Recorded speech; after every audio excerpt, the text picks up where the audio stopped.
Salut à tous, comme je l'ai dit dans la vidéo sur les films que j'ai aimés en 2018, voici la vidéo qui parle de l'inverse, c'est-à-dire des films qui m'ont le plus déçu selon mon avis personnel. Comme pour la précédente vidéo, il s'agit pas d'un classement et il y a beaucoup moins de films, du coup ça ira très vite. Allez, c'est parti. Et je commence par le dernier film que j'ai vu en 2018 et qui signe la troisième collaboration entre les réalisateurs Jean-François Richet et mon acteur français préféré Vincent Cassel. Et le film qu'ils ont fait ensemble s'appelle L'Empereur de Paris. Le film nous raconte le parcours de Eugène François Vidocq qui, après s'être évadé du bagne, décide de se ranger et propose au chef de la sûreté de Paris de l'aider à combattre le crime. Malgré son passé de délinquant, il deviendra celui qui est à l'origine de la police de Paris. J'avais beaucoup attendu ce film. La première affiche était vraiment jolie, l'histoire semblait assez prometteuse et les images diffusées un peu partout sur internet étaient vraiment encourageantes. Et puis, il y a eu les bandes annonces qui sont arrivées et montraient plus d'action que d'indices sur la création de la police de Paris, ce qui me laissait au final assez perplexe. Et puis, le 19 décembre est sorti le film, et j'ai été en partie assez déçu. L'idée de parler de l'homme qui est à l'origine de la création de la police de Paris est vraiment intéressante. Ce film avait déjà un énorme potentiel en ayant une histoire comme ça, et possède quand même quelques qualités malgré que j'ai pas aimé le film. Tout d'abord, les décors et les costumes sont très jolis et détaillés. Ensuite, les acteurs sont vraiment très bons. Vincent Cassel, dont je suis déjà très fan depuis le film La Haine, incarne un Vidocq vraiment déterminé à refaire sa vie. Il est vraiment dans son personnage et les autres acteurs comme Fabrice Luchini ou Olga Kurilenko sont tout aussi bons. Mais dans ce cas-là, pourquoi j'ai pas aimé l'Empereur de Paris? On va y venir. Le gros problème que j'ai avec ce film est dans sa mise en scène.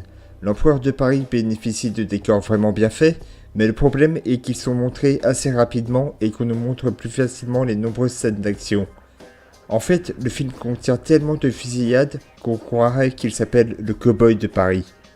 Les plans sont assez classiques, ça donne le désagréable sentiment que le film copie d'autres films se déroulant à la même époque. Pas une seule fois j'ai eu le sentiment qu'il y avait de la nouveauté pour filmer des séquences en particulier.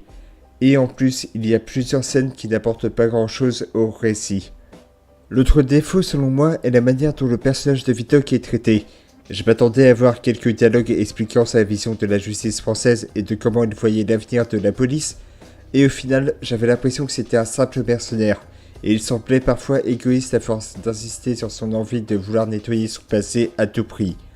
Pour conclure, l'Empereur de Paris avait une idée de scénario vraiment intéressant, mais au final, il s'agit d'un film assez maladroit dans sa mise en forme et dans la façon dont est traité son personnage principal, malgré une ambiance impeccable et un Vincent Cassel habité par son personnage. Ensuite, j'aimerais vous parler d'un film sur un fait divers qui a marqué le monde et qui aurait pu tourner au carnage si trois potes américains avaient pas empêché un terroriste de tirer sur la foule à bord du train reliant Amsterdam-Paris le 21 août 2015. Et je parle du 38e film du légendaire Clint Eastwood qui s'appelle Le 15h17 pour Paris. Le film retrace les vacances de trois amis d'enfance, Alexander Skarlatos, Anthony Sadler et Spencer Stone, ainsi que l'attentat qu'ils ont déjoué à bord du train reliant Amsterdam-Paris, dans lequel Ayoub El-Kazani envisageait de faire un massacre armé d'une calache. Suite à cet événement, les trois amis seront acclamés en héros et auront même la Légion d'honneur de la part de François Hollande le 24 août 2015. Quand on a appris que Clint Eastwood allait faire un film sur cette histoire, beaucoup ont été surpris d'apprendre que les véritables héros allaient jouer leur propre rôle, et on espérait vraiment que, connaissant le patriotisme du réalisateur, il allait nous faire une véritable merveille. Et ben bon sang, ça a été une intense déception, et c'est peut-être même le seul film de Clint Eastwood qui m'a le plus déçu. À mon avis, j'ai pas dû être le seul à espérer voir les coulisses de ce qui s'est passé après l'attaque, comment s'est déroulée la suite de la vie pour les héros du Thalys, et au final, on n'a absolument rien de tout ça, et c'est vraiment décevant. Le film montre surtout le fait que les héros étaient en vacances, et on suit leurs nombreux voyages en Europe surtout. On les voit en train de se bourrer la gueule, de faire la teuf et tout ça, mais le problème, c'est que tout le monde s'en fout de tout ça. C'est juste une avalanche de longueur et on a vraiment l'impression que la moitié du film sert juste à raconter ça. La mise en scène n'a pas grand chose d'intéressant à raconter, hormis le fait que l'on voit que Alec Skarlatos et Spencer Stone étaient au moment des faits militaires. Le film ne dit même pas qu'à la fin, ces deux-là ont quitté l'armée respectivement en 2017 et en 2016. Pour ce qui est de l'aspect technique, franchement c'est correctement filmé. On a des plans filmés comme si c'était des extraits de vacances au caméscope, mais au son très soigné. Même si ces scènes sont assez chiantes, elles sont très bien soignées. Par contre, l'attaque du train est peut-être bien faite, mais la scène est incroyablement courte, et quand on sait qu'on s'est tapé une immense partie du film à voir des vacances entre potes, c'est horriblement frustrant. Pour conclure, malgré que Clint Eastwood souhaitait rendre un hommage envers ces gens extraordinaires, le 15h17 pour Paris manque cruellement de passages intéressants et est bourré de longueur. C'est vraiment dommage malgré la présence des vrais héros du Thalys dans leur propre rôle. Mais bon, Clint Eastwood s'est quand même rattrapé car La Mule est un superbe film que je vous conseille de voir. Et maintenant, je vais vous parler de la suite d'un film dont j'ai été invité à débattre sur la chaîne YouTube La Table Ronde, et qui est la suite d'un film qui divise beaucoup de monde car c'est la suite de Jurassic World. Vous avez compris, je parle du film Jurassic World Fallen Kingdom. L'histoire est la suivante. 3 ans après les événements tragiques du parc Jurassic World, Claire Dearing est appelée par un ancien collègue de John Hammond qui lui explique qu'une éruption volcanique se prépare et qu'il faudrait qu'elle sauve 11 espèces de dinosaures différentes afin de les emmener hors de l'île. Pour cela, elle demande à Owen de l'aider et sur place, il se rend compte que l'associé de Lockwood, Ellie Mills, s'est foutu de leur gueule car son but est de vendre les bestiaux et va en profiter pour créer un Indominus miniaturisé. Ce qui va pas forcément aider Owen et ses amis. J'étais très réticent à l'idée de voir une suite à Jurassic World. Si vous avez suivi mon top sur les films mal aimés que j'aime quand même, vous savez que j'ai kiffé le premier film. Et ben pour la suite, bien que vous voyez un changement d'ambiance, elle me faisait pas plus d'effet que ça, sincèrement. Et puis, en allant le voir, mon verdict est clairement fixé. Ce film est vraiment en dessous de son prédécesseur. Il est vraiment, mais alors vraiment décevant.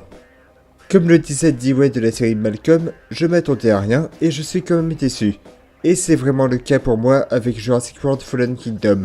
Mais j'ai quand même retenu pas mal de trucs et je vais vite fait parler des points positifs. D'abord, le changement de réalisateur est une bonne chose. Passer de Colin Trevorrow à Juan Antonio Bayona, le mec qui a réalisé L'Orphelinat, apporte un énorme changement d'ambiance. Dès la scène d'intro, que j'ai trouvé vraiment géniale, on a l'impression que c'est presque un film d'horreur. Il n'y a pas beaucoup de lumière, il y a une musique inquiétante, et l'antagoniste Ken T-Rex, il est à la limite de bouffer quelqu'un. Et cette ambiance est vraiment top à voir, et ça suit durant tout le film. Le film est aussi beaucoup plus violent que le premier Jurassic World. Il lui arrive qu'il ait des passages avec pas mal d'action et de morts brutales, notamment vers l'arrivée de l'Indoraptor, donc de l'Indominus miniaturisé, dont je ne dirai pas plus. Ensuite, j'attaque les points noirs du film et je vais commencer par le plus évident, le scénario. Le scénario, il est d'une maladresse absolue. Il est bourré d'incohérences qui nous sortent du film. On a affaire à des scènes qui sont vraiment mal réfléchies. À plusieurs moments, on se dit que c'est du grand n'importe quoi. Par exemple, dans une scène, Claire doit s'infiltrer dans un bateau de transport bien gardé et plein de dinos. Et ben elle a rien trouvé de mieux pour se planquer que de mettre une casquette sur sa tête et c'est tout. Elle se prend totalement pour l'agent 47 des jeux Hitman. Et par respect pour ceux qui n'ont pas vu le film, je ne dirai rien de plus sur le scénario. Et je vais m'attaquer plutôt aux personnages. Si c'est sympa de revoir Owen et Claire, ils sont accompagnés de 2 personnages sans saveur. Tout d'abord Zia, une sorte de veto pour dinosaures mais qui n'a jamais vu de dinosaure de sa vie. Ce personnage est vraiment inutile. Dommage que ses fonctions seront utiles une seule fois. Ensuite, il y a Franklin, un informaticien qui est vraiment infernal. De tous les personnages que j'ai eu à voir dans les films d'action récents, celui-ci est une véritable couille molle. Il est incroyablement trouillard, c'est un stéréotype de geek jusqu'au bout, tout comme Zia, il a des fonctions vraiment limitées et il lui arrive de se mettre en danger et ses collègues aussi. Durant tout le film, je l'ai trouvé incroyablement chiant. Et des personnages qui sont des clichés ambulants dans ce film, il y en a plusieurs, et c'est ce qui l'empêche de divertir. Le sentiment de déjà-vu, on le ressent beaucoup trop. Pour conclure, Jurassic World Fallen Kingdom est une suite qui a de bons acteurs, un changement de mise en scène vraiment intéressant, mais qui est finalement très gâché par l'écriture du scénario et de ses nouveaux personnages. Une belle déception. Passons à un film centré sur un des personnages les plus connus de l'univers de Spider-Man et qui est son deuxième ennemi le plus cité après le Bouffon Vert. Il s'agit de Venom et de son film réalisé par Ruben Fletcher. Le film nous raconte la vie d'Eddie Brock, un journaliste connu pour ses reportages sur des sujets tabous. Un jour, il décide d'enquêter sur des rumeurs concernant l'utilisation de cobayes humains au sein de la Life Foundation, une compagnie pharmaceutique. Plus tard, malgré qu'on l'ait viré parce qu'il a accusé le PDG de la fondation, Eddie continue son enquête en s'infiltrant dans le bâtiment et entre en contact avec un extraterrestre qui ressemble à du pétrole vivant. Et sans qu'il soit consentant, ce dernier pénètre dans Eddie. Après avoir absorbé involontairement la créature, Eddie entend des voix et se rend vite compte qu'une créature appelée Venom prend le contrôle de son corps, ce qui va l'obliger à l'aider à faire face à une grande menace. J'avais beaucoup d'espoir en voyant la bande-annonce, elle était vraiment énorme à voir. L'acteur Tom Hardy jouait Eddie et j'adore cet acteur, l'ambiance semblait vraiment sombre et je voulais vraiment y croire. Et puis le film est sorti et putain, ça a été une véritable douche froide. Je dois être sincère avec vous, j'adore les films de super-héros, mais avec l'arrivée des nouveaux films de la MCU et les films de DC Comics, j'arrive plus à suivre et j'ai le sentiment qu'ils se ressemblent tous. Comme je l'ai dit, j'avais beaucoup d'espoir seulement envers Venom, qui est un méchant que j'adore, et ce film est un gâchis total.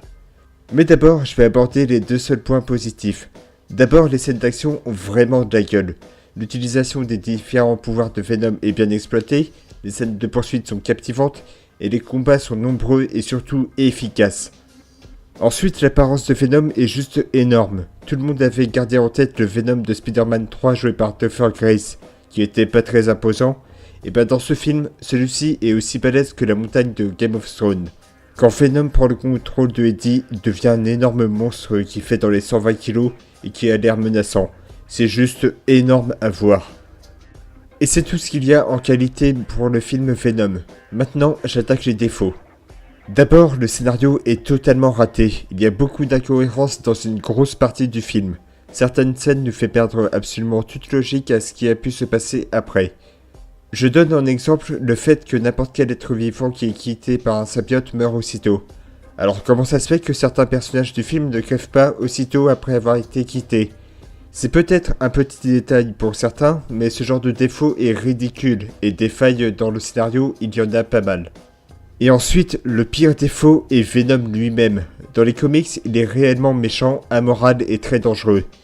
Et dans le film, bah putain, comment ça se fait qu'il est sympa avec Eddie ? Tous les deux se comportent comme s'ils étaient potes, limite on les verrait bouffer un kebab ensemble dans le resto turc du coin. Cette nouvelle personnalité de Venom est totalement incohérente et le rend pas du tout crédible. Et le fait qu'il contrôle l'esprit de Eddie le rend insupportable.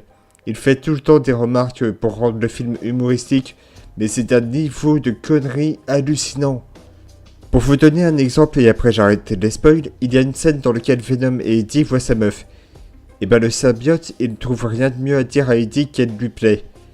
Alors si mes souvenirs du dessin animé des années 90 sont intacts, Venom ne vient pas sur Terre pour se faire des meufs, mais pour faire du mal.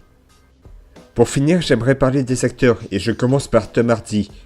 D'habitude, j'aime ce mec, mais dans ce film, on sent qu'il a l'air paumé dans ce qu'il fait. C'est vraiment dommage, et d'après ce qu'il a dit, il s'est engueulé avec la production quand il a appris que pas mal de scènes qu'il estimait très bonnes étaient retirées du montage final. Et les autres acteurs, que ce soit Michelle Williams ou le rappeur Riz Ahmed, qui jouent respectivement la compagne d'Eddie et le directeur de la Life Foundation, eux aussi, ils sont moyens. Pour conclure, Venom était à la base un projet ambitieux qui s'est au final totalement planté à cause d'un scénario complètement catastrophique, des personnages assez creux, et surtout un Venom totalement gâché par sa personnalité de gentil qui le rend tout sauf crédible. Bref, ce film est un gâchis total. Je termine par un film que j'avais pas du tout prévu de voir et que je suis quand même allé voir car on m'avait invité.